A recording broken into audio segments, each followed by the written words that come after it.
Hey, this is Bobby, the Director of Coffee here at Backyard Beans Coffee Company, and I'm here to answer your questions for the roasters. First question is, when do you call first crack? So first crack happens around 393 degrees Fahrenheit to 400 degrees Fahrenheit. We've found that it depends on the roaster we're roasting on because each thermocouple reads the bean temperature slightly different. So what we've done, because on our Loring coffee roasters, it's very difficult to hear first crack. So through a lot of testing, we've found on each machine when first crack usually happens, and that's the temperature that we consistently mark first crack at. And what this does is begins a timer that we call the development time. Once you hit first crack, the time from first crack to the end of the roast is very critical to know because it really impacts how the roast, how it tastes. Question 2. Now this is a mouthful. How do you modulate development time versus Maillard phase duration when optimizing for solubility and sweetness in high elevation anaerobic naturals without overshooting caramelization or introducing baked notes in drum roasts over 12 minutes? I found out who asked this question. I know him, Jake. You're being difficult, but Jake used AI to create this question. He's asking about anaerobic naturals. So these are coffees that have a lot of sweetness and a lot of sugars on the bean. And these are coffees that when we're roasting them light, we try to have a shorter development time because you can over caramelize the coffee and introduce more like bitter flavors. And he brought up this term, baked notes. Baked notes happen when you let the development phase go too long in a roast. It's a little different than like a dark roast because you can have a light roast that is baked. And what that means is that a lot of the flavors are just eliminated and they're neutralized. Like you miss out on the sweetness, the acidity. Third question, what's your favorite roast and why? My favorite roast happens to be breakfast blend because way back when I started at Backyard Beans, it was about 10 years ago.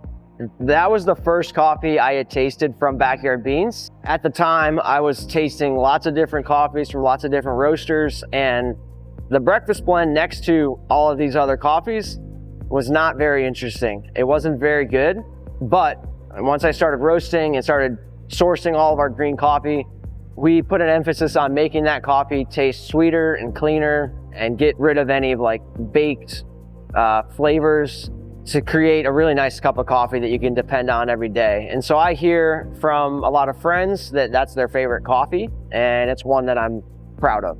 Question number 4, what's your beverage of choice? For me and for Trevor, our head roaster, we really like black coffee. Here in the roastery, we use an AeroPress. At home, drip coffee, and I like light roast, especially Ethiopia coffees. It's also fun making cappuccinos, but I don't do that quite as often, and I'm not that good at latte art. Question number 5, what grind do you use when you make your pods? I'm hoping to match the flavor that I get from them by grinding my own. Okay, so it was about 2 years ago we launched K-Cups into Walmart. They were discontinued about a year or less later. We roasted the coffee, sent the coffee to get processed. I remember we updosed the K-Cup slightly. So I think it called for like 8 grams and we did 9 grams. Maybe it was 11 grams in a 10-gram cup. And then we did a medium grind setting. You don't want to go too fine on a K-Cup. The water needs to flow through it and you don't want to clog it. Because you can only fit about 10 grams of coffee in the pod, it's only going to be good for about 6 to 8 ounces of coffee. All right, question number 6. Will you be doing more anaerobic and less traditional processing methods? Yes, the answer is yes. We have some really fun coffees on the menu lined up to release here at the end of August.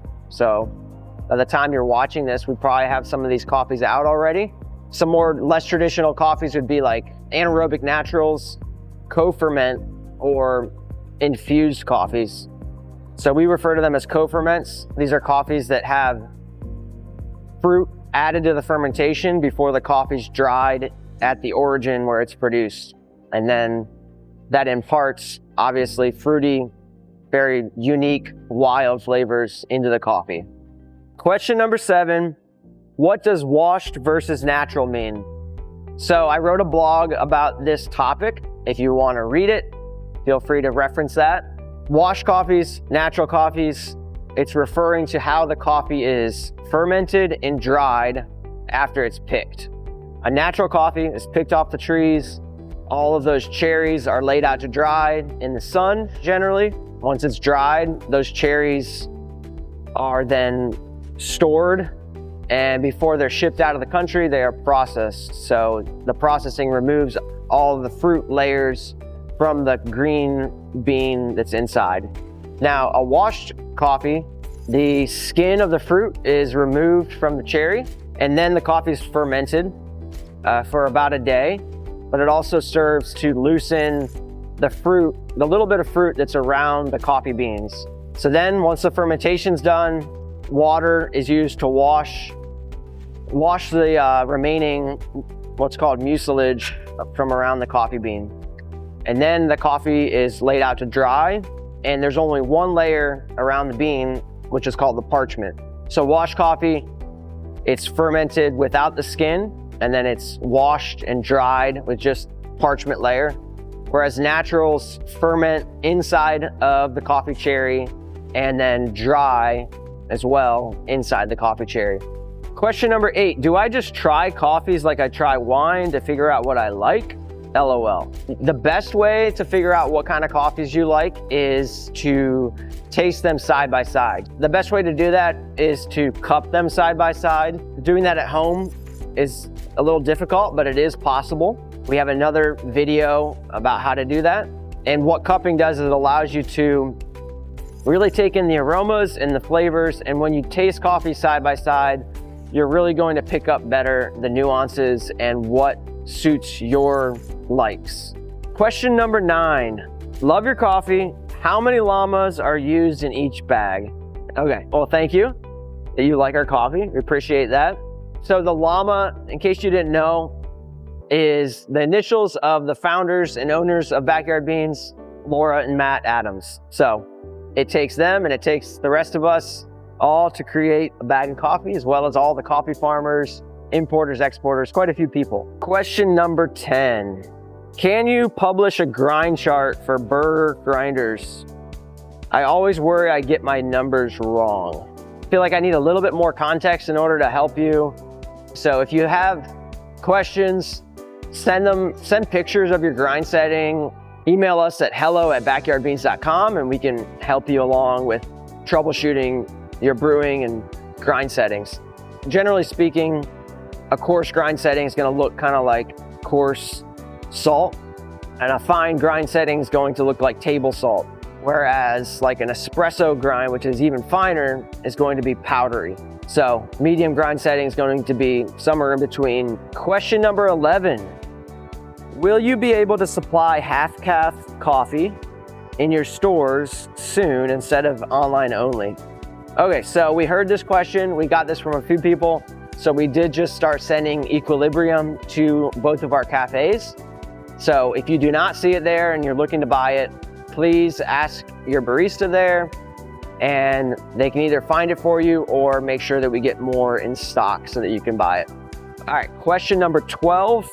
I'd like to buy the light roast cold brew in bulk to have in my house. Where can I purchase it? Unfortunately, we do not sell bulk light roast cold brew. Your best bet's going to be our cans, 4-packs, or get a growler, come to our cafes and have them fill it. If you do a special order for a whole case of 12 cans, just email us at hello@backyardbeans.com. Now, you can also buy bulk bag-in-a-box cold brew, punch-in-the-face cold brew at Wegmans. All right, thank you for watching this episode of Question and Answer for the Roaster. If you have more questions, we love to talk coffee, so please email us at hello@backyardbeans.com. or drop your comment and we will get back to you.